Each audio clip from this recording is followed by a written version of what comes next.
Oui, on a créé en 89 un observatoire de la misogynie, comme il y a un observatoire de l'antisémitisme, du racisme.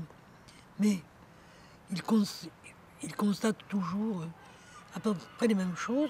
Il y a la misogynie inconsciente qui est aussi résistante que l'antisémitisme, qu'on n'éradiquera jamais, qu'on peut tenir à distance.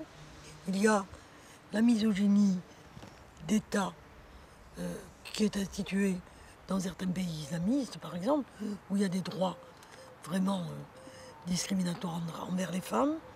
Et puis, il y a une misogynie qu'on pourrait dire idéologique et qui est constante, qui est une résistance permanente, tout à fait consciente, pas de l'ordre de l'inconscient, et qui est agissante. On doit se demander quand même pourquoi il y a toujours autant de violence réelle.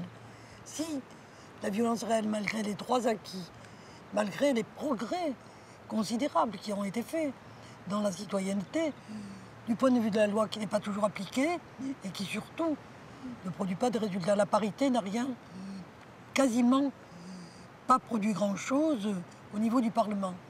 En revanche, et c'est là, si vous voulez, que penser le mouvement intervient, je pense que si apparemment tout change et rien ne change, c'est parce qu'on n'a pas touché, on n'a pas déconstruit, on n'a pas, pu ébranler la violence symbolique qui est faite aux femmes. Cette violence symbolique ne peut être saisie que par un mouvement de pensée, un questionnement analytique dont le politique n'est que les faits et la représentation.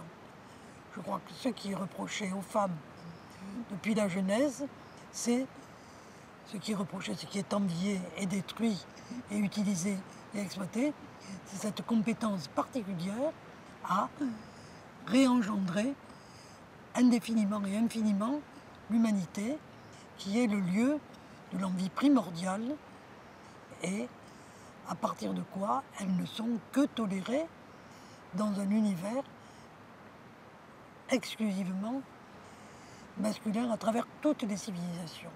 Donc, si on ne va pas au cœur de la question de pourquoi la procréation échappe au symbolique, qui la met, comment elle a été mise en dehors du symbolique, c'est-à-dire de la parole, de la pensée, de la civilisation, mutatis mutandis, on n'arrive pas à penser la transformation de cette humanité.